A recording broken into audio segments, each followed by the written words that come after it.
da da da yido la da da da yido lil bayist yifa varatayni oy rachaim rachaim bechav vazdechu karadito ala mechutz yirayni oy vayir la da da da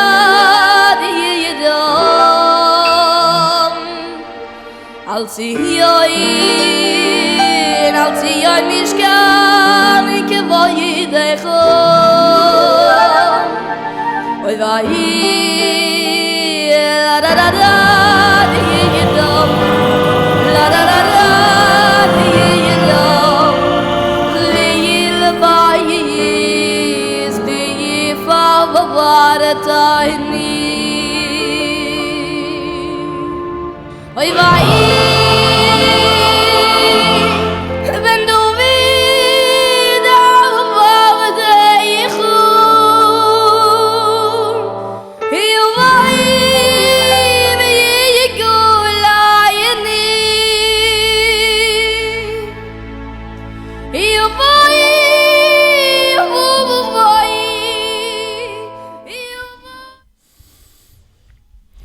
Shalom again, and just now a few words to conclude today's session. God willing, I'll be back here on Wednesday at the same time, and also this week on Thursday.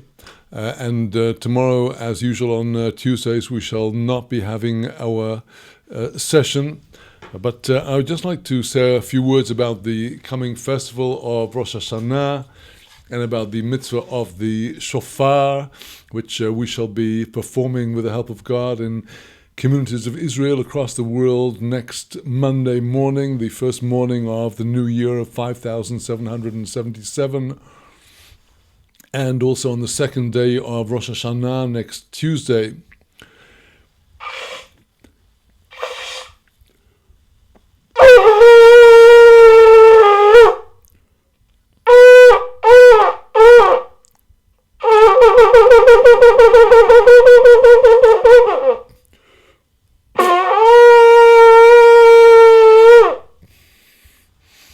Well, the first note of the set that I just played is the single note doo, that is known to us as the tekiah. The essential sound of the shofar is called the TORAH. The Hebrew word TORAH is to make a trumpeting, a sound by blowing.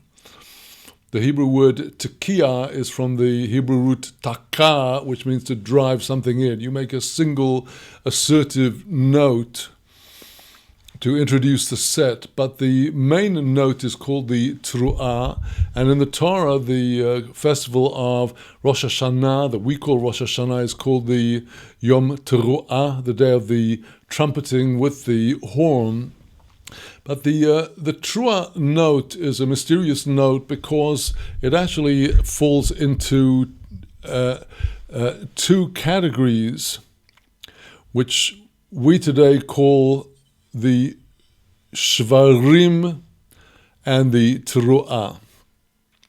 The Shvarim is the do, the broken into three. The Hebrew root of Shvarim is shever, and the word, the sound that we today give the name Teruah to is the do. Well, now the word shever for the breakage of the first note is illustrative of what we are saying with this note. What we are saying is that our very heart is broken, And our sages said that the way of a person whose heart is broken is first of all to sob in this manner of and then afterwards they will go with the ululating So those are the two sounds of the shofar, the shvarim, the broken sound of sobbing, and the ululating sound of really calling out to God. That is what the shofar sounds are all about. It is a non-verbal sound that we are making to God because we cannot put into words what is actually in our hearts. There's a verse in the Psalms that says, and it was their hearts that shouted out. When we can no longer put it into words because we're coming from a place of such tenderness and such pain in our exile that we blow the shofar to arouse our remembrance before God. And the very shape of the shofar is that where you put your mouth, it's the narrow part, and the shofar expands. This alluded to in the Psalms at the end of the Hallel, min hametzar korosi ko. From the narrow straits I called out to God. We start off from the narrow place in the heart, the place of exile, oppression, and trouble and suffering, and we let this sound go shooting out through the shofar, and then there is fulfilled through us, Batsar hirchaftoli. King David says in the Psalms, Batsar, in the narrow place you have caused an opening and an expansion for me. So that is the symbolism of the shofar, our wordless cry to God through the ancient tradition of these solemn sounds sounded to throngs of congregations all standing in silence to hear this cry of our collective prayer going up to the heavens. And I pray that it will be for everybody a Shana Tova, Mvorechet, a good and a blessed year. With the help of God, I will be back here tomorrow at 4 p.m. Israel time and corresponding times in other locations. And have Yom Tov, a good day, and Erev Tov, those who are in the east of Israel, a good evening and a good night. Shalom from the holy city of Jerusalem.